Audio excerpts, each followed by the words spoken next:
그러므로 사랑하는 자들아 너희가 이것을 바라보나니 주 앞에서 점도 없고 흠도 없이 평강 가운데서 나타나기를 힘쓰라.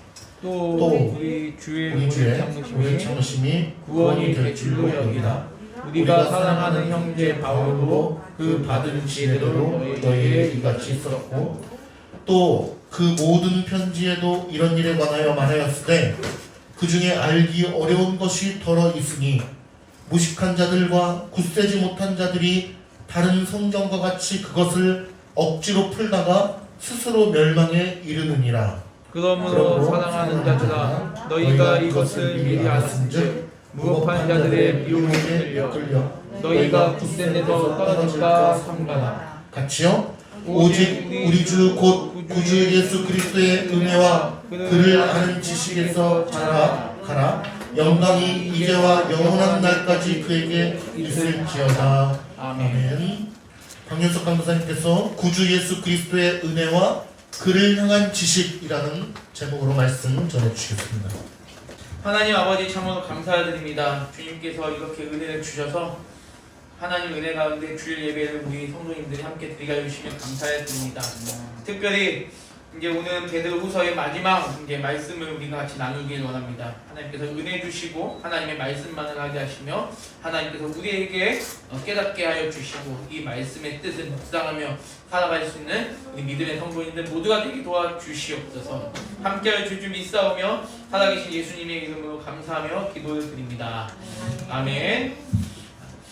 오늘 이렇게 주님의 전에 오신 여러분들을 진심으로 다시 한번 환영합니다. 오늘 설교의 제목은 구주 예수 그리스도의 은혜와 그를 향한 지식이라는 제목으로 하나님 말씀을 함께 나누기를 원합니다. 우리 교회에서 작년 9월 이제 첫 설교를 하고 그리고 이제 10월부터 이제 베드로 전서 후서 강의 이제 설교를 하다가 오늘 이제 마지막으로 이제 오게 되었습니다. 짧은 성경인데도 1년 동안 이렇게 나눌 수 있었던 것이 우리 성도님들께서 함께 따라와 주셨기 때문에 가능한 일이다 라는 생각이 들고 함께 베드로 전후서를 함께 묵상해 주시고 고민해 주신 우리 성도님께 다시 한번 감사를 드립니다. 이제 베드로 전후서의 마지막은 이제 아주 피날레입니다. 피날레인데 한번 여러분께서 먼저 말씀을 보시기 전에 좀 우리 교회가 좀 뭔가 좀 달라진 게 좀 보이실 것 같습니다. 뭐가 달라져 보이시나요? 지금 뭐가 좀 달라져 보이시죠? 얼마 전에 스크린이 새로 달았고 뒤에 이제 모니터가 바뀌었는데 또 이번에는 또 뭔가 좀 바뀌었습니다. 일단 이게 제 기준으로 우측에 시계가 저 뒤로 가버렸고 지금 아주 이쁜 우리 그림이 이제 생겨났고 그 저쪽에는 이제 그 신디 건반을 이제 맨 우측으로 바꿔놓고 그 밑에 올라간 받침대를 수요일날 저랑 이재신 목사님이랑 땀을 흘리면서 좀 붓기질을 했습니다. 그래가지고 저걸 아예 없애버렸는데 저기다가 이제 아주 이쁘게 이제 이게 똑같은 바닥을 이제 깔려고 하고 있고 또 더 뒤에는 이제 책상을 2개를 또 우리 이재신 목사님께서 주문해서 아주 이쁘게 만들어서 지금 다 했습니다. 그래서 좀 교회가 좀 여러 가지 면에서 좀 새롭게 좀 도약하자라는 그런 마음을 가지고 시작을 했는데 하나님의 은혜가 우리 교회 가운데 주어져서 정말 2021년도에도 여전히 물론 하나님의 은혜는 여전히 동일하시겠지만 그 동일한 은혜를 통해서 우리 교회가 더욱더 한 단계 발돋움할 수 있는 그런 귀한 계기가 되기를 간절히 소망합니다. 베드로후서의 마지막인데 베드로가 과연 어떤 심정으로 이 말씀을 이제 기록했을까라는 생각을 한번 해보게 됩니다. 항상 사람은 누구나 마지막이면 모든 게 마지막이 되면 항상 그 마지막은 진한 여운과 감동이 있습니다. 누구든지 마지막을 아름답게 장식하고 싶을 것입니다. 아름답게 장식하고 싶을 것이고 아름답게 아름다운 기억으로 남기를 원하실 것입니다. 저도 마찬가지고 여기 계신 여러분 모두가 다 아름다운 그런 추억, 기억하기 싫은 추억은 추억이라고 얘기하지 않고 아름답고 정말 잊고 싶지 않은 것들을 우리는 추억이라고 얘기를 하죠. 그런 것들을 우리 성도님들 모두가 다 갖고 계실 것입니다. 사도 베드로 역시 그런 아름다운 추억을 가지고 있는 분이었습니다. 어떤 아름다운 추억일까요? 바로 하나님의 백성들과 함께한 추억입니다. 하나님 말씀 가운데서 늘 자라왔던 분들이나 하나님을 믿지 못했던 사람들이 나중에 예수님을 믿고 나중에 주의 자녀가 되어서 함께 교회를 이뤄나간 그런 믿음의 지체들을 함께 했던 그 시간, 그 순간순간들을 늘 기억하고 있을 것입니다. 그런 모습들을 기억하고 있는 이 사도에게 있어서 마지막이라는 것은 참 어떻게 보면 안타까울 수도 있고 인간적인 눈을 봤을 때는 굉장히 불행한 결과일 수도 있을 것입니다.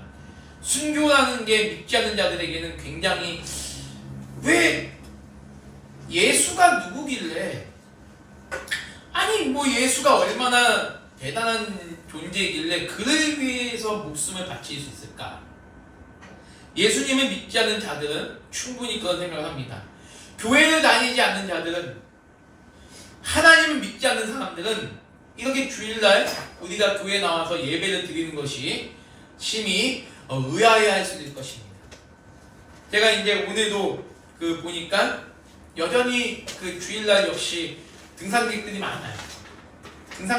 지하철 타고 오는데 등산객들이 늘 매주마다 보는 장면이 진기한 현상이 뭐냐면 등산객들이 굉장히 많습니다. 그래서 이제 대공원을 다 내립니다. 대공원 다 내린 4호선 지하철이 텅텅 비어요. 주일날에 그 4호선의 매출은 거의 등산객들이 잡아주는 것 같습니다.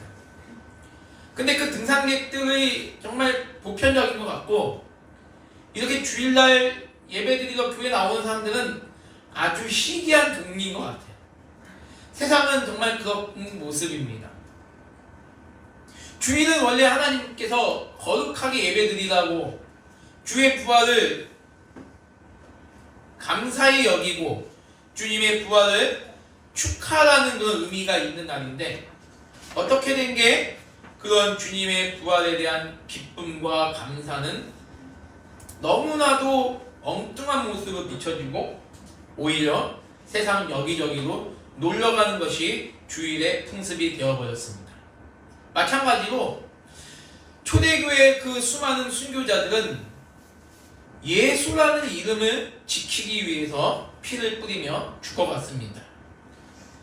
훌륭한 사도들 역시 마찬가지입니다. 예수님의 12제자들 중에 단 한 분, 사도 요한을 제외한 모든 11사도들이 다 순교의 그런 제물로 피를 뿌리며 숨져갔습니다.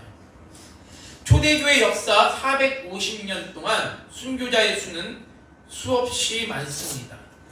이름 모를 수많은 순교자 여성들 그리고 수많은 교부들 얼마나 많은 분들이 순교를 했는지 모릅니다. 근데 그런 순교의 본을 보였던 사도들 가운데 대표자가 바로 베드로입니다. 오죽하면 천주교는 베드로를 초대 교황이라고 얘기를 할 수 있겠습니까? 아무튼 이 베드로의 영향력은 굉장히 컸던 것은 사실입니다. 그러한 베드로도 역시 순교의 제물로 하나님 앞에 가게 되었습니다. 이 베드로 전후서를 기록한 사도 베드로의 심정, 그 심정으로 오늘 말씀을 같이 생각해 보도록 하겠습니다. 14절 한번 보도록 하겠습니다. 14절 보면 이런 말씀이 있습니다. 그러므로 사랑하는 자들아 너희가 이것을 바라보나니 무엇을 바라보고 있으니까 제가 저번 달에 말씀했던 무엇이죠? 위에 8절부터 말씀 보면 바로 마지막 때 예수님이 오실 때 그 예수님이 오실 때가 언제냐? 세계의 종말은 언제냐?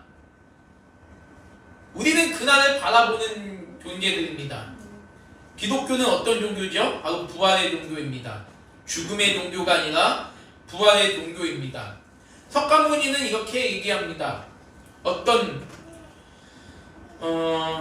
딸이 병으로 앓다가 죽었습니다. 땅이 병으로 앓다가 죽었는데 그 자기 딸의 죽음을 슬퍼한 어머니가, 너무나도 가난한 어머니가 하나밖에 없는 딸이 죽고 나서 너무 슬픈 거예요. 통곡을 합니다. 그래서 석가모니에게 찾아옵니다. 부처님, 내 딸을 고쳐주십시오. 아니, 내 딸을 살려주십시오. 내 딸이 지금 죽었습니다.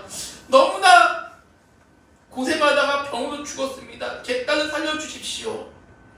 석가모니가 이렇게 얘기합니다. 여자여, 당신이 살고 있는 주변의 마을에 가서 쌀을 얻어오되 조건이 있느니라. 그게 무엇입니까? 부처님, 그 조건은 바로 이것이다. 지금까지 단 한 명도 사람이 죽은 적이 없는 집에 가서 쌀을 구해온다면 당신의 딸이 살아날 것이다. 이 말을 들으니까 이 여인이, 이 어머니가 너무 기쁜 거예요. 자기 딸을 살릴 수 있는 방법이 있는 거예요. 어떻게? 사람이 단 한 명도 죽은 적이 없는 집에 가서 쌀을 구해오면 죽은 자기 딸이 살아난다는 거잖아요. 그래서 그 어머니가 하루 종일 온 마을을 수서다니면서 사람이 단 한 번도 죽은 적이 없는 집을 찾아가 봤습니다. 근데 결과적으로 어땠을까요? 그 어머니가 기진맥진한 모습으로, 허탈한 모습으로, 슬픈 표정으로 석가모니에게 왔습니다. 부처님, 어느 집에도요 사람이 단 한 번도 죽은 적이 없는 집은 없었습니다.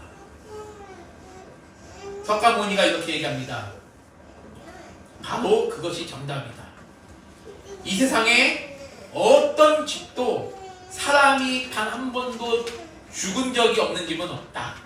사람은 누구나 죽는다. 여인여, 당신의 딸은 병들어서 죽는 것이 당연한 것이다. 슬퍼하지 말아라. 이게 지장경에 나오는 불교의 가르침입니다. 그래서 불교 가르침 뭐죠?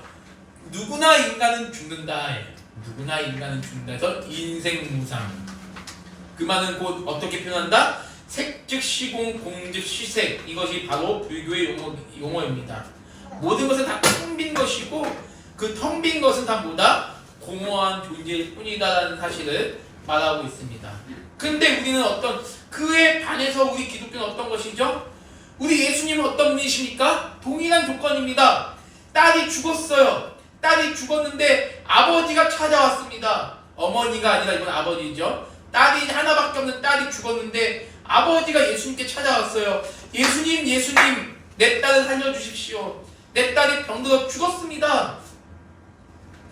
예수님이 뭐라고 하셨습니까? 딸이 죽은 것이 아니라 딸이 뭐한다? 잔다.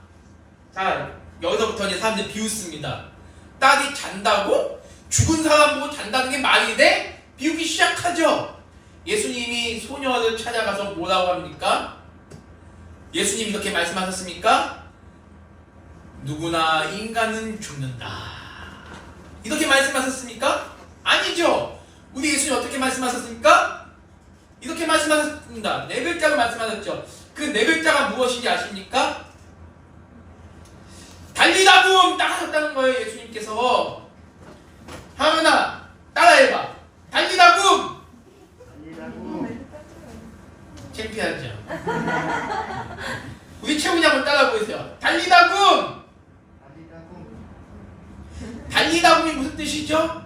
소녀야 일어나라라는 뜻이에요. 일어나라. 자 보세요. 석가모니와 예수님의 차이점이 무엇입니까? 석가모니는 결국 죽은 사람을 살릴 수 있는 능력이 없어요. 근데 예수님은 말씀 한마디로 소녀야 일어나라 달리다붐. 소녀가 눈을 번쩍 뜨며 일어나지 않았습니까? 그것이 바로 우리 기독교입니다. 우리 기독교는 죽음의 종교가 아니라 부활의 종교입니다. 부활을 넘어서서 우리는 14절에 나온 바와 같이 무엇을 바라봅니까? 너희가 이것을 바라보나니 무엇을 바라보죠? 주의 재림의 때를 바라보는 겁니다. 주님의 오심을 바라본다는 것입니다. 여러분, 우리는 종말론에 깊이 빠질 필요가 없습니다. 어떤 사람들이 종말이 이렇게 온다 하면서 뭐 천사가 올 것이다, 천사가 수만 명이 올 것이다, 뭐 예수님이 영광 중에 올 것이다, 어떤 옷을 입고 올 것이냐, 구름을 타고 올 것이냐, 정말 그 구름이 가짜 구름이냐 진짜 구름이냐, 천사들이 나팔을 불면 온다는데 그 나팔이 어떤 나팔이냐, 죽은 자들은 어떻게 부활할 것이고, 매장된 시체는 일어날 것이지만 화장된 시체는 어떻게 일어날 것이냐, 우리는 여러 가지 궁금해할 수가 있습니다. 근데 굳이 궁금해하지 않으셔도 됩니다. 뭐 핵폭탄이 떨어질 수 있다, 그때 뭐 7년 단란 일어날 수 있다, 온갖 종말론과 관련된 여러 가지 이야기들이 나온다 할지라도 성경은 우리에게 무엇만을 얘기해주고 있습니까? 바로 주님의 영광스러운 재림과 함께 영광스러운 성도의 변화된 모습을 얘기해주고 있습니다. 그거 외에는 우리에게 얘기해주고 있는 거 없어요. 오직 우리는 그것만 믿으면 됩니다. 그것을 믿기 때문에 우리는, 자 보세요, 14절 보십시오. 너희가 그런 주님의 재림을 바라보니까 너희들이 그런 주님의 재림이 어떤 때인지 늘 상상하라고 말씀하고 있으니까 아니죠. 그것은 상상하라고 말씀하지 않고 뭐라고 하시죠? 주 앞에서 점도 없고 흠도 없이 평강 가운데서 나타나기를 힘쓰라 라고 되어 있어요. 수많은 종말론의 가장 큰 맹점은 무엇이냐면요, 너무 그 종말론을 너무 그렇게 강조하다 보니까요, 예수님 오실 날 막 체크를 막 해요. 그러면서 예수님 오시는 막 체크하면서 어떻게 예수님이 오실 날을 맞이하느냐, 집도 팔고 재산도 팔고 내 직장도 다 때려치우고 자녀들도 버리고 아내도 버리고 남편도 버리고 다 버리고 교회에 와서 오직 찬양하면서 기도하면서 주여, 이것이 마치 종말을 기다리는 성도의 모습인 것처럼 오해받을 때가 너무나 많다는 거예요. 그러나 성경은 그렇게 말씀하고 있지 않습니다. 하나님 말씀보다 주 앞에서 점도 없고 흠도 없이 평강 가운데서 나타나기를 힘쓰라는 거예요. 뭐죠? 바로 성도의 경건 생활입니다. 우리는 부활의 소망을 당연히 갖고 종말에 대한 신앙을 갖고 예수님에 대한 재림의 신앙을 반드시 가져야 되지만,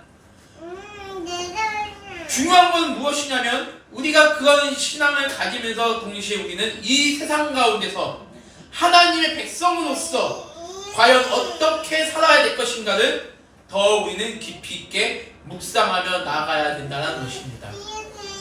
저는 여기 앉아 계신 사랑하는 우리 성도 여러분들께서 여러분들의 각자의 삶 속에서 여러분들이 해야 될 일들을 마땅히 하실 수 있는 여러분 되셨으면 좋겠습니다. 아내는 아내의 역할을, 남편은 남편의 역할을, 목사는 목사의 역할을, 회사에서 직장의 역할을, 학생은 학생의 역할을 여러분들이 잘 감당하시길 소망합니다. 주님이 오시면 오시는 거예요. 주님이 오시면 오시는 거지, 주님이 오시면 너무 기다려서 그날에 어떤 신비스러운 일들이 일어날까에 너무 몰두하지 마십시오. 우리 주님은 여러분들에게 그런 것을 몰두하라고 이 종말에 대한 계시를 알려주신 것이 아니라 오히려 종말이 가까우면 가까울수록 뭐하라? 하나님을 더 열심히 섬기라는 거예요. 그리고 뭐하라는 거죠? 더 하나님께서 세우신 세상의 법칙을 더 열심히 잘 순종하며 살아가라는 것이 하나님의 뜻입니다.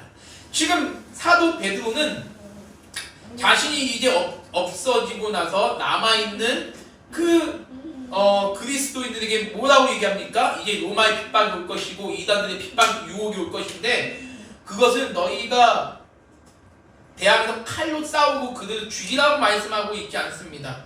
오직 뭐라는 거죠? 끊임없이 하나님 앞에서 경건 생활에 힘을 쓰라는 것이에요. 자, 주 앞에서 점도 없고 흠도 없이 평강 가운데서 나타나게 되었으나 과연 이것이 우리의 힘으로 되느냐라는 것입니다. 우리 이재신 목사님께서 칼빈주의 5대 교리를 말씀하시면서 얘기했지만 오직 하나님의 은혜로만 성도의 성화는 가능하다는 사실을 우리에게 보여주고 있습니다. 뭐죠? 바로 오직 은혜예요. 우리 14절 말씀에서 우리는 무엇을 보여주냐면 그런 점도 없고 흠도 없는 참된 평강을 향해 나아가는 성도들의 모습은 누가 이루어 주시느냐? 바로 삼위 하나님의 은혜로만 가능하다. 점도 없고 흠도 없는 모습, 성화의 그 모든 단계, 오직 은혜로만 가능하다. 저저번 주가 바로 종교개혁 기념 503주년이었습니다. 종교개혁의 핵심 가운데 가장 중요한 게 무엇이죠? 오직 믿음, 오직 은혜, 오직 성경입니다. 오직 그 중에 오직 은혜. 저와 여러분들은 오직 은혜의 말씀을 붙잡고 살아가시기를 소망합니다. 아멘. 여러분들 은혜로 하나님의 백성으로 살아가시는 줄 믿습니다. 아멘. 믿음이 연약한 사람들도 하나님의 은혜가 있기 때문에 그 연약한 믿음으로 하루하루를 살아갈 수 있으리라 믿습니다. 오늘도 이렇게 우리 이곳에 오신 우리 사랑하는 성도님들께서는 한 주간도 하나님의 은혜로 또한 기쁨 가운데 승리하시기를 간절히 소망합니다. 아멘. 몸이 피곤하더라도요, 하나님 한 분 때문에 우리는 소망을 누릴 수 있기를 간절히 소망합니다.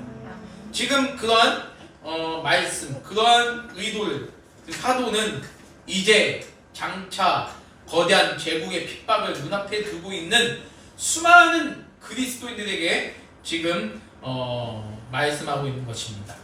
15절을 보도록 하겠습니다. 또 우리 주의 오래 참으심이 구원이 될 줄로 여기라. 우리가 사랑하는 형제 바울도 그 받은 지혜대로 너희에게 이같이 썼고. 자, 여러분, 주님의 오래 참으심, 주님의 오래 참으심이 무엇을 의미합니까? 바로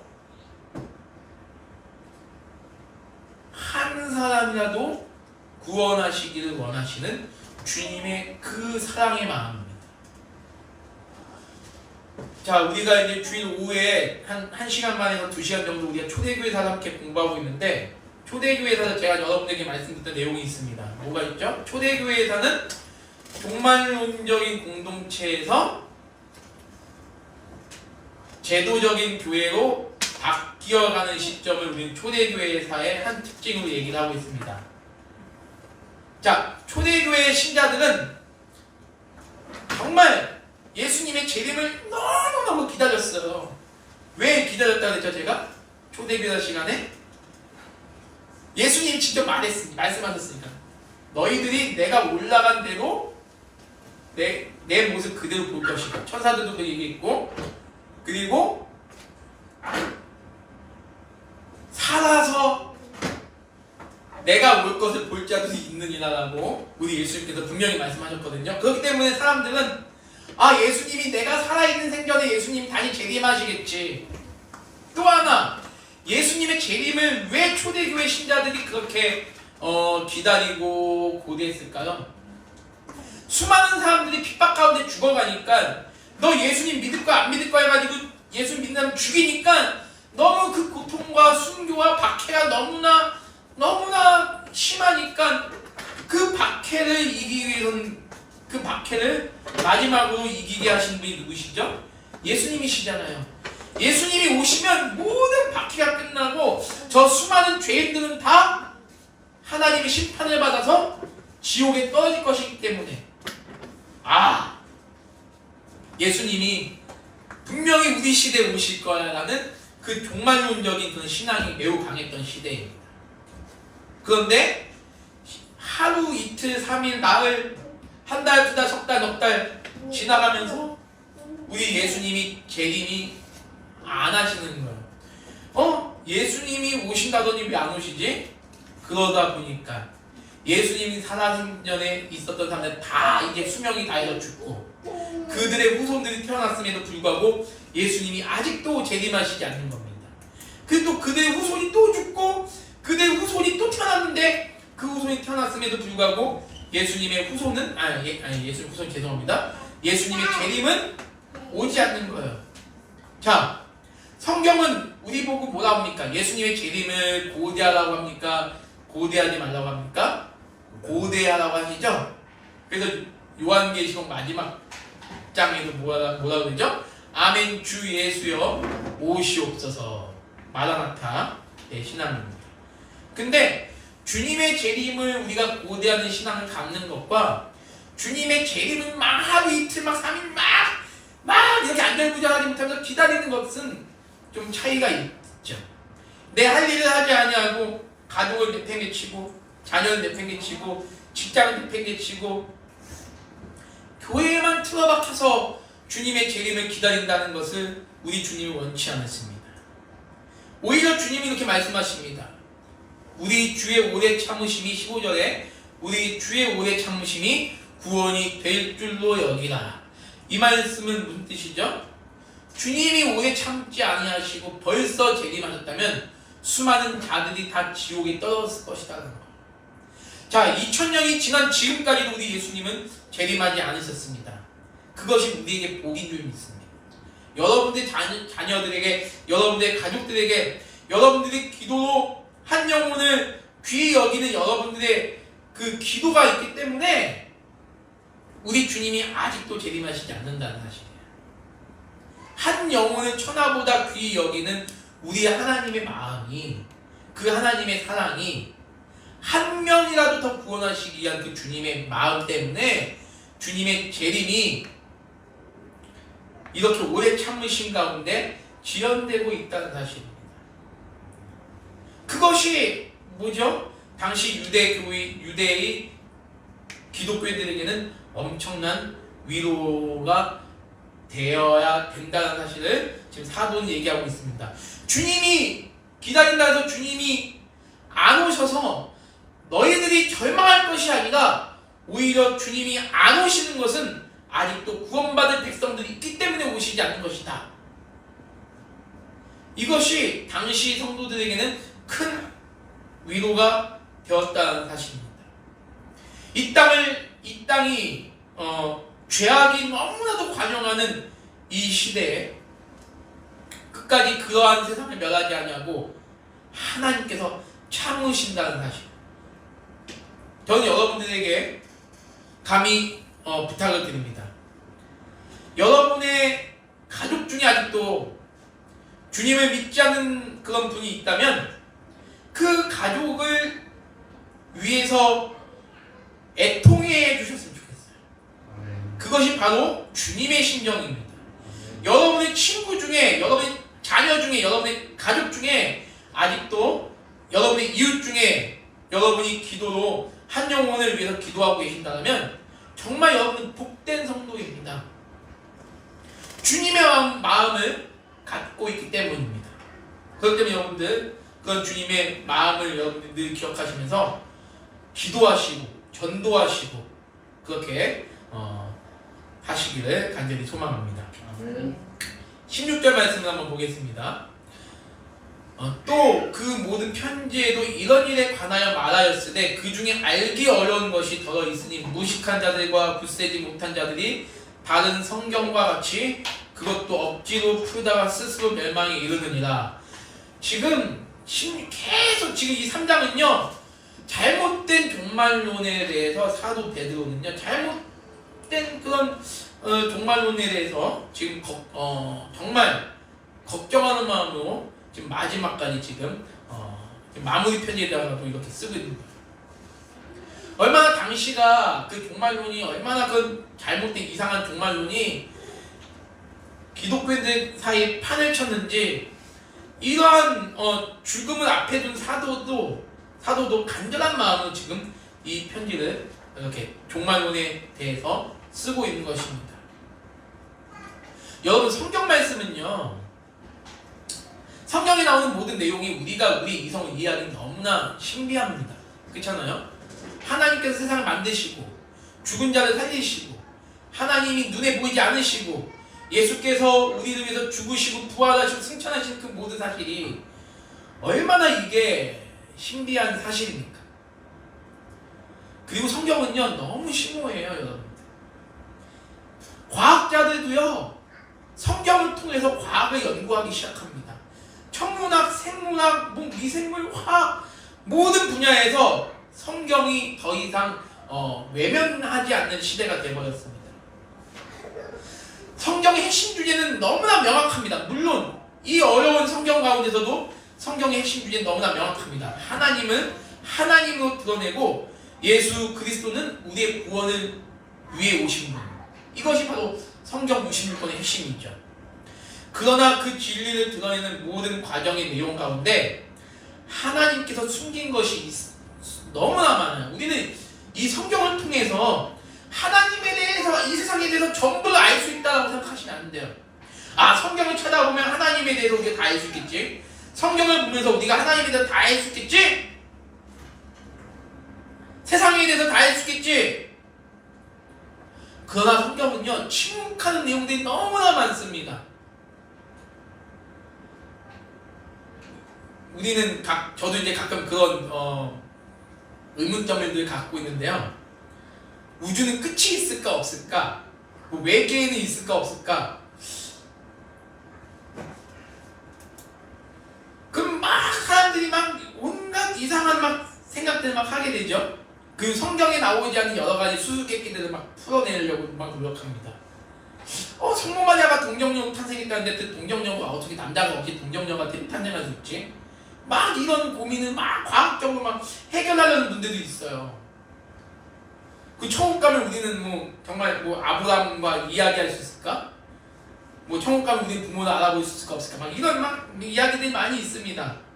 그 성경에는 답이 없어요. 그런 것에 대해서.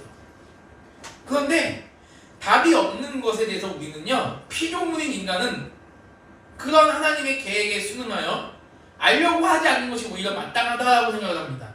그래서 그것을 우리는 적정과 절도의 원리다라고 얘기를 하죠. 근데 가장 많은 사람들이 성경이 딱 거기까지만 알려주는데 그 이상을 막 탐구하려고 하는 게 어느 부분이 아시나요? 종말론이죠. 종말론 하면요, 엄청나게 많은 이야기들이 많습니다. 막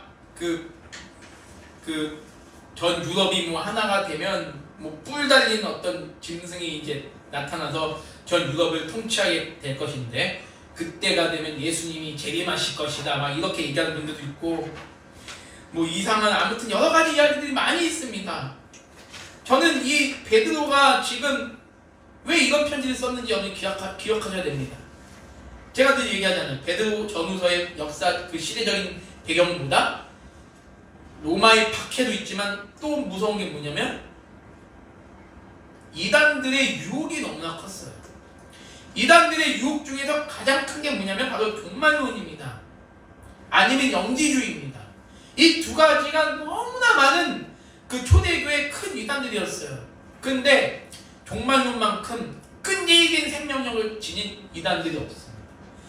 그때나 지금이나 2000년이 지난 지금도 여전히 종말론은 너무나 수많은 사람들에게 관심의 대상입니다.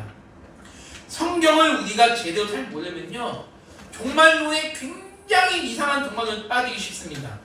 그렇기 때문에 저는 여러분에게 감히 말씀드립니다. 이재신 목사님이 여러분의 참된 목자입니다. 여러분이 맞습니다. 이재신 목사님이 여러분 참된 목자이기 때문에 이재신 목사님 말씀만 들으면 돼요. 아니 너무 이러면 내가 너무 교주를 만드는 것 같은데 이러면 안 되고, 훌륭한 목사님들이 있는데요, 훌륭한 목사님들 중에 종말론에 대해서 설교하시면 뭐 들으셔도 돼요. 근데 여러분이 예를 들면 어떤 목사님 설교가 난 잘 모르겠는데, 그러면 일단 물어보세요. 물어보시고 이분 설교가 좋나요? 괜찮나요? 물어보시면 우리 듬직한 그 풍채를 지니신 이재신 목사님께서 노여워하지 않으세요. 질투하지 않으세요. 제 설교만 들으세요. 이런 분은 아닙니다. 자나가 최고네. 자, 종말론은요, 저는요, 여러분들이 이런 생각을 좀 했으면 좋겠습니다. 성경에 나오는 데까지만 여러분이 믿으시면 좋겠어요. 성경에 나오신 데까지. 황금길이 깔렸다고 요한계시록에 나오잖아요. 황금길이 깔리고 12가지 과실이 주렁주렁 사시사철 천국의 열매를 맺고 있다 뭐 이러는데요. 그 황금길을 또 너무 진짜 황금길로 또 알려고 하지도 마시고, 그 과일이 어떤 맛일까? 어떤 분은 이제 부흥에서 이런 얘기도 하세요. 사과보다 좀 더 달콤한 맛, 이렇게 얘기하는데 모르겠어요. 저는 사과보다 달콤한 맛이 어떤 맛인지 모르겠지만 그냥 그게 12과일이 진짜, 이거는 모르겠습니다. 정말 진짜 거의 상징적인 의미로 과일이 아닌 무엇인가를 과일처럼 나타내는 것인지, 아니 문자 그대로 것이 진짜 과일인지는 모르겠지만 성경에 나오는 천국에 대한 핵심은 뭐냐면요, 그분의 영광이라는 거예요. 그분의 영광. 그분의 영광을 표현하는 것뿐이지 그 물질적인 것들이 여러분들에게 영광이 될 수가 없습니다. 아주 쉽게 말씀드려서 천국에 있는 것들도요, 아무리 휘황찬란한 것들도 다 피조물이에요. 왜? 하나님이 만드신 거기 때문에. 그러면 저는 여러분에게 한번 여쭤보겠습니다. 천국에 있는 12가일이 아니면 황금길이 여러분보다 가치가 있나요? 아니면 여러분들이 더 가치가 있나요? 여러분들이 더 가치가 있죠. 여러분께서 더 가치가 있는데, 가치는 여러분들이 그 황금길을 가려고 막 그 12가지 과일을 한번 따먹고 싶어서 막 그런 모습이 아니라, 야, 저거 하나님 나한테 주시지 않아도 돼. 나는 하나님의 영광으로 나는 구원받아서 하나님의 그 영광 가운데 거하는 것만으로도 나는 감사하면 된다는 거죠. 그거를 왜 그렇게 굳이 알려고 하는지 모르겠어요. 저는 개인적으로. 종말의 때 전쟁이 일어나면 일어나는 거고, 폭탄이 터지면 터지는 거고, 아니면 뭐 우리 주님이 분명히 말씀하셨습니다. 창세기 9장에서 다시는 내가 세상을 물로 멸망시키지 않겠노라고 하셨어요. 그럼 거기까지 아시면 돼요. 세상이 어떻게 멸망당할까? 핵폭탄이 터질까? 땅이 지진이 나가지고, 아니면 지구가 폭발할까? 이런 거에 관심 갖다가는요, 우리가 본질적으로 추구하는 우리 신앙의 핵심을 우리가 놓치게 돼요. 그 신앙의 핵심이 뭐냐면 오늘 제목입니다. 오늘 제목이 무엇이죠? 제가 오늘 제목, 구주 예수 그리스도의 은혜와 그를 향한 지식. 한번 읽어보겠습니다. 시작. 구주 예수 그리스도의 은혜와 그를 향한 지식. 이 말씀이 지금 어디에 있냐면요, 18절에 나와 있어요. 18절에 나와 있어요. 18절을 가기 전에 우리는 뭘 해야 되냐면 16절에서 알기 어려운 것이 있어요. 하나님 말씀 가운데 알기 어려운 것이 있고, 근데 중요한 건 뭔지 아세요? 무식한 자들과 굳세지 못한 자들이 다른 성경과 같이 그것 억지로 풀다가 스스로 멸망한다고 되어 있어요. 여러분, 억지로 풀다가 이단이 됩니다. 진짜. 성경은요, 깊이 있는 말씀이지만 하나님께서 그 하나하나를 다 여러분에게 알려주시지 않으셨다는 거죠. 그러면 그 깊이 있는 말씀이 여러분에게 단순하게 다가올 때는 그 말씀을 단순하게 그냥 믿으시면 된다는 겁니다. 단순해요. 하나님 말씀은. 단순한 게 여러분에게 무서움을 줍니까? 저는요, 여러분들에게 한 번 더 또 하나 말씀드린다면, 종말론이 만약에 여러분들에게 무섭게 다가오면, 어떤 이야기를 들었을 때 그 종말론이 여러분에게 무섭고 공포스럽게 다가오면요, 그건 이단입니다. 저는 예전에 그 전설의 고향 보면 종말 막 그 귀신 막 나오고 막 그런 개념으로 막 종말론을 이해하는 분들이 있는데요, 저도 잠을 못 잔 적이 많아요. 화장실도 혼자 못 가고 무서워서. 근데 그런 종말론은요, 우리 주님이 여러분에게 보여주시고자 하는 종말이 아닙니다. 주님이 성도에게 주시는 종말은 뭐죠? 가장 큰 평안이에요. 가장 큰 평안과 가장 큰 위로와 또 하나 가장 큰, 종말하면 여러분이 생각하지 못하는 게 있는데 뭐냐면요, 종말은요 무서운 게 아니라 종말은 즐거움입니다. 즐거움. 여러분들에게 그런 것을 주는 게 종말이지, 무서움과 공포와 걱정과 근심을 가져다주는 그런 뭐 어떤 동영상이나 TV 같다면요, 믿지 마세요. 그건 정말 잘못된 겁니다. 지금 그런 자들이 망한다라고 지금 사도는 16절에 이렇게 말하고 있어요. 아니, 마지막에 오히려 성도들에게 안녕 빠이빠이 나는 먼저 갈게 여러분 잘 있어 이렇게 말해야 정상인데, 오히려 지금 뭘 걱정해요? 이러한 이상한 가르침을 따라갈까봐 지금 사도 베드로는 끝까지 자신의 목숨이 이제 얼마 안 남은 상황 속에서도 끝까지 그리스도인들을 걱정하고 있는 모습입니다. 그만큼 뭐가 중요하다는 거예요? 성도의 생명이 귀하다는 거예요. 어떤 생명? 영적인 생명이 귀하다는 거죠. 영적인 생명이 너무나 귀해요. 특별히 오늘은요, 우리 11월 8일 오늘은 우리 교회가 속한 대신교단은 생명 존중 주일로 기억합니다. 매년 그런 게 아니라 올해는 특별히 생명 존중 주일로 기억을 합니다. 여러분께서 지금 뷰에 보니까 우리 목사님께서 낙태법 개정에 대한 고신교단, 개신교단, 합신교단의 성명서를 이렇게 올려주셨는데요. 요즘 낙태가 너무 심해졌어. 너무 심해. 우리나라도 뭐 지금 뭐 작년, 재작년 34만 건의 낙태가 있었다고 하죠. 너무나 안타까운 일입니다. 생명에 대한 그 경시풍조가 너무나 지금 심한 상황입니다. 그렇기 때문에 교회가 이제는 목소리를 내기 시작했어요. 우리 교단도 목소리를 내기 시작했습니다. 왜? 생명은 하나님께서 주신 것이고 생명의 권한은 누구에게만 있느냐? 하나님에게만 있다는 거예요. 성도들의 영적인 생명의 권한도 역시 누구에게만 있느냐? 하나님에게만 있다는 겁니다.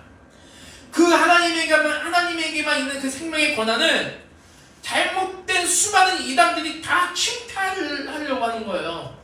그것에 대해서 하나님께서는 분노하십니다. 분명히 말씀하십니다. 16절에 스스로 어떻게 한다? 멸망에 이르느니라. 저는 여러분들이 정말 하나님의 이 단순한 말씀에 여러분께서 그러니까 단순한 말씀을 여러분들이 보시고 그 말씀을 통해서 은혜 받는다면 그것이 진짜 은혜라고 저는 믿습니다.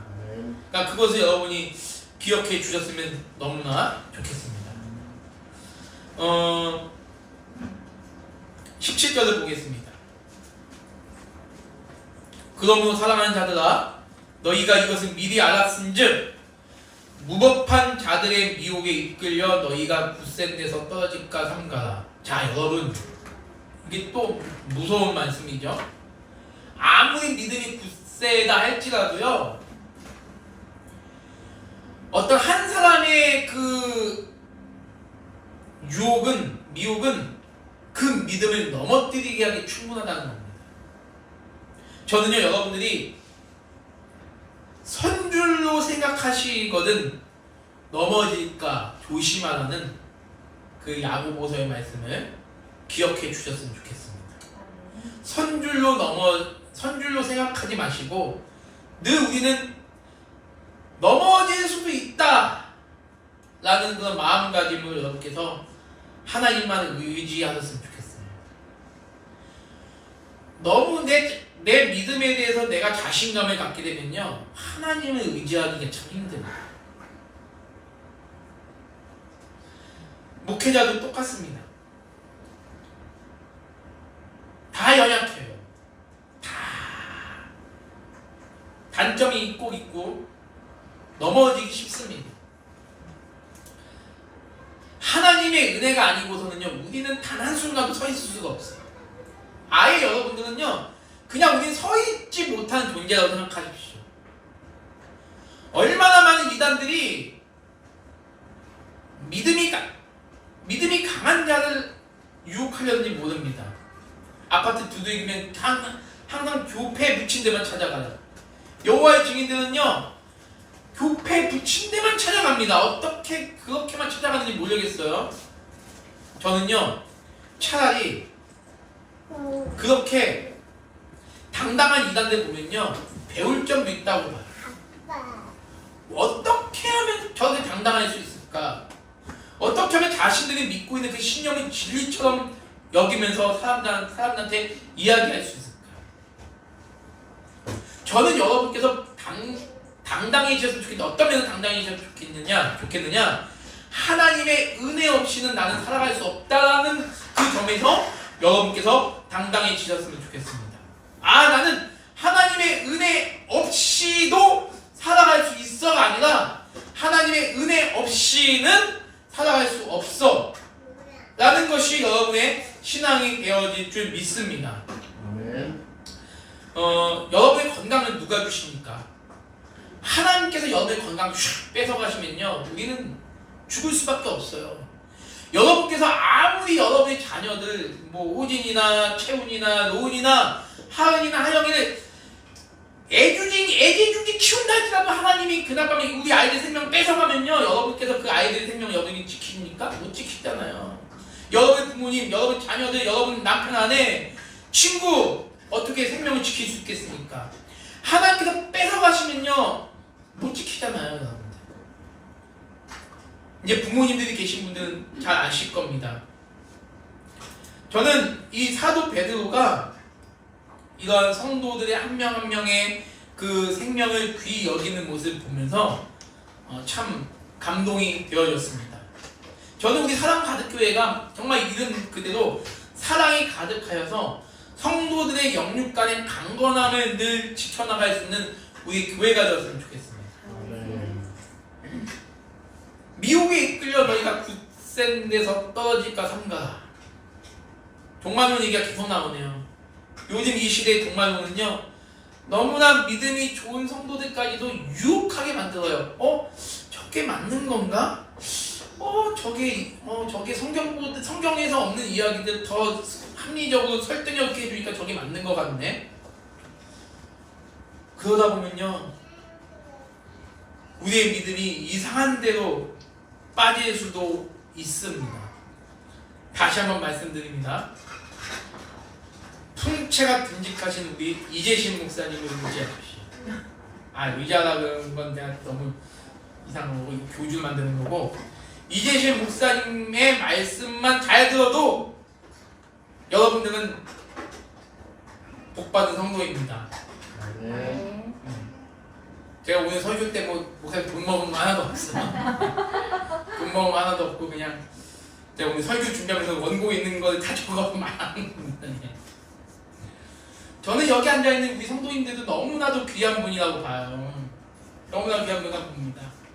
여러분께서 그런 제가 이제 1년 이제 됐으니까 여러분들에 대해서 전부는 몰라도 어느 정도는 조금 알잖아요. 얼마나 많은 마음고생도 하시고 얼마나 많은 그 어려움과 얼마나 많은 그 스트레스 가운데서도 끝까지 믿음을 잃지 않냐고 여러분께서 신앙을 지키시고 계신지를 이제 알게 되었습니다. 그런 여러분들에게 위로를 줄 수 있는 건 아무리 봐도요, 물론 돈이 많고 자녀가 잘 되고 건강이 행복하면 다 좋죠. 좋은데 아무리 생각해도 하나님의 위로밖에는 여러분에게 참된 위로가 없는 것 같아요. 우리 목사님에게 위로는 역시 하나님이시고, 여기 앉아계신 우리 장로님이나 우리 권사님이나 집사님 모두에게, 우리 아이들에게 있어서 위로도 하나님.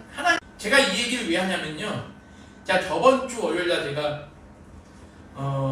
그 이재신 목사님 아시는 분이 계세요. 아주 훌륭한 장례 기도사 한 분이 계시는데, 그분 이재신 목사님께서 저를 소개해 주셔서 제가 그 장례식에 이제 아무튼 예배도 제가 인도하고 아무튼 염습을 한번 해볼 수 있는 기회가 있었어요.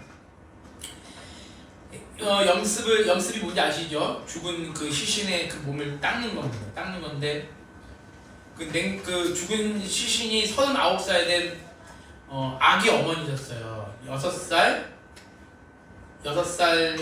아들, 4살 딸, 두 어머니의 두 아기의 어머니 39살인데, 이 어머니가 한 2년 정도 위암으로 이제 투병을 하시다가 이제 세상을 떠나셨습니다. 세상 떠나셨는데, 그 시신을 이제 냉동실에 딱 빼놨는데, 그 죽어있는 얼굴의 모습이 너무나 평온한 거예요. 평온한데 온몸을 다 벗겼어요. 다 벗기고 이제 소독약으로 온몸을 닦아줘야 되고, 또 코나 입이나 이게 그 모든 데다가 다 이제 손으로 다 막아줘야 되는데, 얼굴은 너무나 평안해 보이고 정말 너무 안타까운 그런 어머니였는데, 온몸은 암으로 말미암아서 파란색으로, 빨간색으로, 갈색으로, 녹색으로 다 온몸이 다 암으로 다 퍼져 있는 시신이었어요. 근데 이제 목사님하고 잘 친한 그 장례 기도사 그분이, 자기는 솜으로 입과 눈과 코와 귀와 항문에 자기는 그 그 솜으로 막을 테니까 막고 화장을 할 거니까 화장 마지막 가는 길을 좀 이쁘게 보이기 위해서 화장 저보고는 목부터 발가락까지의 모든 부분을 다 소독약으로 좀 닦아달라고 그래서 제가 이제 한번 해보게 됐습니다. 해보게 됐는데 영혼이 있을 때는 그 사람이 건드리면 움직이고 그러는데 영혼이 없으니까 건드려도 때려도 툭 쳐도 말을 못하는 거잖아 이게. 그러니까 다시 말하면 뭐죠? 껍데기밖에 안 남는 거잖아. 성경의 표현대로 진짜 안개와 같은 존재인 것 같다는 생각을 많이 하게 됐는데 그 닦는 순간에 참 마음이 너무나 아팠어요. 이분의 이 죽은 어머니의 모습을 보면서 마음이 아팠는데 한 1시간 40분 동안 이제 소독약을 닦고 옷을 입히고 시신을 이제 이렇게 쪼매고 그리고 나서 이제 입관하는 이제 시간이 돼서 유족들이 한 10분 정도가 왔는데 유족들이 다 예수님 믿는 사람이 한 명도 없는 거예요. 예수님 믿는 사람이 한 명도 없어서 특히 어머니와 여동생과 남동생들은 그 이렇게 위에 이렇게 눕혀져 있는 딸, 누나 그리고 아내의 모습을 본 거죠. 아무 말 없이 차디차게 꽁꽁 얼어 있는 대로 누워 있는 그 시신의 모습을 보면서 막 통곡을 하기 시작하는 거예요. 누나 언니 미안해 그러면서 엄마는 막 기절 거의 실신했고 막 그러는데 4살짜리 여자애가 저한테 오더니 아저씨 우리 엄마 어디 있어요 그러는 거예요. 그래서 제가 그래서 엄마가 저기 있어 이러니까 엄마가 누워있는 걸 얘가 보고 엄마한테 가더니 엄마 일어나 그러는데 그 모습이 너무나 마음이 아픈 겁니다. 마음이 아픈 건데 그 순간 저도 참 많이 눈물이 나더라고요. 눈물이 나는데 너무 우는 거예요. 보통 10분 안에 끝내야 되는데 그 입가는 40분을 해서 왜 40분이냐면 너무 이분들이 너무 울고 너무 말을 많이 하니까 그 시간이 너무 길게 갈 수밖에 없었던 거예요. 그분들의 모습을 보면서 제가 너무 안타까워서 안타까운 마음으로 하나님의 말씀을 전했습니다. 말씀을 전했는데 핵심 너무 안타까운 거예요. 어머니는 이미 그 죽은 어머니는 참 안타깝게도 구원을 못 받고 이제 세상을 떠났지만 남아있는 유족들에게라도 하나님의 말씀을 막 전하고 싶은 그 열정이 생긴 거예요. 제가 그래서 7분 정도 하나님의 말씀을 전했습니다. 여러분 죽으면 끝이 아닙니다. 이제 여러분들은 예수 그리스도를 믿어야 됩니다. 죽음은 끝이 아닙니다. 죽음 후에는 무엇이 기다릴지 모릅니다. 우리는 오직 우리의 생명 대신 예수 그리스도를 믿어야 됩니다. 제가 이 말씀을 하게 됐어요. 너무나 안타까운 거예요. 그 유족들을 보니까 물론 그 죽은 어머니도 너무나 안 됐지만 그 남아있는 유족들을 보니까 너무나 안타까운 거예요. 제사상 크게 차려져 있고 다들 미심적인 그런 얘기를 막 하는데 너무 마음이 아픈 거예요. 그래서 그 생명의 소중함을 거기서 또 한번 깨닫게 됩니다. 저는 여러분에게 말씀드린 게 뭐냐면 참 그 우리가 한 영혼에 대한 그 생명의 소중함을 여러분께서 귀히 여기실 줄 믿습니다. 지금 우리 사랑가족교회가 이제 4년이 넘었죠. 횟수도 4년이 넘었습니다. 이번 11월에 4년이 넘었다면 이제는 우리 교회가 좀 더 한 번 더 나가서 영혼에 대해서 애통할 수 있는 교회가 되었으면 좋겠다. 교리로 우리가 무장을 하면서 그 교리를 중심으로 우리가 만나는 영혼들을 애통히 여길 수 있는 교회가 되었으면 좋겠다 라는 생각을 하게 돼요. 그래서 이번에 인직식을 이제 합니다. 교회에서 인직식을 합니다. 저는 여러분에게 당부드리고 싶어요. 10월 25일 토요일날 인직식을 하는데 장로님이 세워지고 우리 안수집사님이 인준식을 하게 되는데 모든 성도들이 함께 나와서 같이 이거는 축하해 주셔야 합니다. 왜냐하면 이거는 여러분의 몸된 교회를 이루는 그 뼈대를 든든히 세워가는 작업이에요.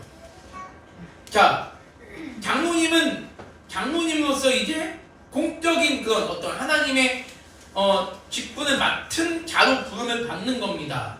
그러니까 여러분께서 이거를 귀히 여겨주시고 여러분들 이것을 축하해 주셔야 돼요. 자, 목사는 공적인 직분이죠. 장로도 공적인 직분입니다. 가족처럼 대할 수 있는 직분이 아니에요. 친한 동네 형님처럼 대할 수 있는, 동네 아우처럼 대할 수 있는 직분이 아닙니다.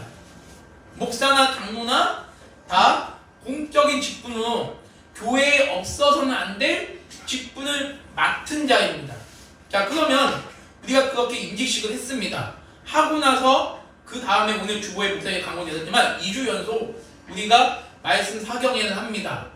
말씀 사경회를 통해서 우리가 추구하는 것이 단순히 우리의 신학적인 지식, 신앙적인 지식만을 추구하는 것이 아니라 뭐 하자는 거죠? 이제는 우리 교회가 세워진 지 4년이 됐으니까 이제는 우리가 유아기를 벗어나서 조금 더 발전돼서 이제는 영혼을 위해서 또한 교회의 어떤 부흥을 위해서 우리가 좀 달려나가보자 라는 계기로 여러분께서 좀 임직식과 말씀 사경회를 사모하시고 기도해 주셨으면 좋겠습니다.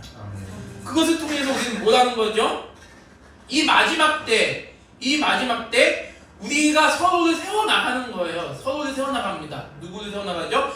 유아부터 여러분 모두를 세워나가는 거예요. 어른만 세워가는 것이 아니라 우리 아기들에게도 세워나가는 겁니다. 언제까지 우리 아이들을 애지중지 키울 수가 없어요. 이 아이들에게 반드시 하나님의 말씀이 자라나도록 여러분께서 노력하셔야 됩니다. 여러분의 자녀가 아니라서 그런 것이 아니라 내 자녀는 아니지만 같은 교회의 일원으로서 우리는 함께 우리 아이들도 하나님 말씀으로 자라날 수 있도록 여러분들 기도해 주셔야 돼요. 하율이나 하은이나 호진이나 하은이나 하영이나 채훈이나 로운이나 모두가 하나님의 말씀이 없이는요, 이 아이들은요 다 악한 길로 빠질 수밖에 없습니다. 생명의 소중함이, 육신의 생명의 소중함을 보면서도 이런 생각을 여러분도 할 텐데 보시게 되면 그 영혼에 대해서는 얼마나 그런 갈급함이 생기는지 몰라요. 저는 오히려 이번 장례식을 갔다 와서 저는 우리 성도님들이 너무나 더 귀하게 생각이 되어져요. 그리고 죄송한 말씀이지만 저는 여러분들의 믿지 않는 가족들이 많이 생각이 납니다. 우리 목사님은 당연히 나겠지만 저는 여러분께서 여러분의 남편과 여러분의 아내와 여러분의 자녀들이 믿지 않는 그런 가족이 있다면 기도하셔야 돼요. 그들의 영혼을 위해서 기도하셔야 돼요. 하나님이 언제 그 생명을 없애실지 모릅니다. 언제 그 생명을 거두어 가실지 모르기 때문에 기도하셔야 됩니다. 그것이 우리의 사명입니다. 우리 사랑가족교회의 사명입니다. 그렇게 해나가는 것이 바로 18절의 결론입니다. 우리 한번 읽어보겠습니다. 시작. 오직 우리 주 곧 구주 예수 그리스도의 은혜와 그를 아는 지식에서 자라가라. 명광이 이제와 영원한 날까지 그에게 있을 것이다. 이것이 오늘 말씀의 핵심입니다. 아니, 이것이 베드로 전후서의 핵심 말씀입니다. 오직 우리가 해야 될 건 뭐죠? 구주 예수 그리스도의 은혜를 추구하는 것이고요. 그분을 아는 지식 안에서 우리는 자라가야 합니다. 다른 게 없어요. 다른 게. 여러분의 생명과 맞바꿀 수 있는 것이 없습니다. 여러분의 생명 돈과 맞바꾸겠습니까? 아무리 여기 앉아있는 여기 앉아있는 우리 목사님이 목회가 아무리 부흥된다 해도 그 부흥과 목사님의 생명과 바꿀 수 있겠습니까? 저기 우리 정민 형제 앉았지만 그 아이들에 대한 그 사명감과 내 생명과 무엇이 더 소중합니까? 생명이 소중하지 않습니까? 그 생명은 그 어떤 것도 바꿀 수가 없어요. 우리 김하는 집사님이 하시는 그 식당이 김하는 집사님 생명보다 더 소중하십니까? 아니에요. 생명이 더 소중하잖아요. 그런데 그 생명보다 소중한 것이 무엇이 있다? 예수 그리스도의 은혜를 믿고 그 그분을 알아가는 그 지식만큼은 그 생명조차도 우리가 버릴 수 있다는 거예요. 저는 우리 사랑받을 성도님들이 그런 믿음으로 살아가시길 소망합니다. 저는 물론 이렇게 질문 드리면 아마 여러분께서 대답을 못하시겠지만, 이렇게 그냥 여기 말씀 단순하게 그냥 질문 드리면 대답하실 거예요. 여러분께서는 예수님의 은혜와 그 아는 지식에서 자라가시기를 소망하십니까? 아멘이시면 된 거예요. 내가 이것에 합당하게 아직은 열매를 맺지 못하고, 아직은 내가 수준이 너무나도 미쳐나다 할지라도 내 안에 이런 마음이 주어진다면 그것이 바로 하나님의 은혜입니다. 예수님의 은혜라는 거예요. 아니면 여러분께서 그 은혜를 달라고 기도하시면 돼요. 내가 아직 믿음이 연약하기 때문에 하나님 저에게 믿음을 주시옵소서, 주님의 은혜를 인정하게 하여 주시옵소서, 주님의 은혜를 체험하게 하여 주시옵소서. 여러분께서 그런 은혜를 구하시면 됩니다. 그리고 그분을 아는 지식을 여러분께서 충분히 잘 섭취하시길 소망합니다. 신학적인 내용, 교리적인 내용도 물론 중요하지만 하나님을 아는 지식은 여러분께서 어디서 발산해야 되죠? 삶에서, 여러분의 직장 가운데서 발산해 나가셔야 될 줄 믿습니다. 그것이 오늘 말씀의 핵심입니다. 저는 여러분께서 지금 그런 사명을 주셨기 때문에 여러분이 닥치고 있는 현실 가운데서 여러분의 생명을 더욱더 가치 있게 여겨주시기를 간절히 소망합니다.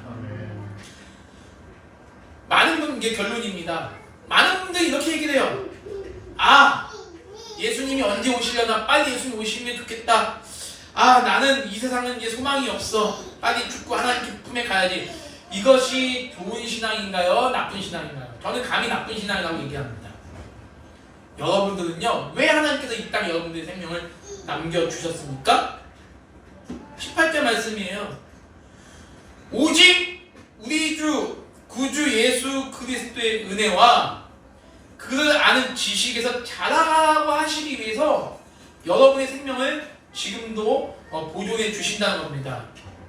여러분, 천국 가면 여러분 지식이 자라갑니까?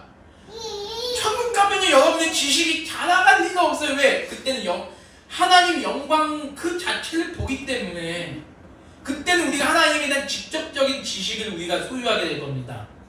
물론 우리가 하나님에 대해서 전부를 알 수는 없겠지만 지금 이 땅보다는 우리가 더 휘황찬란한 하나님에 대해서 알게 될 거예요. 그때는요, 우리 지식이 자라갈 필요가 없어요. 근데 18절에서 자라가는 건 뭐예요? 이 땅에서 있는, 이 땅에서 예수님의 은혜와 그를 아는 지식에서 자라가라는 거예요. 여러분의 신앙, 성도의 신앙은 뭐죠? 그리스도의 은혜로 날마다 자라가는 신앙이 그리스도인의 신앙이고, 하나님을 아는 지식으로 늘 기쁨과 은혜를 누리는 것이 바로 뭐죠? 그것이 바로 그리스도의 신앙입니다. 그리스도인의 신앙입니다.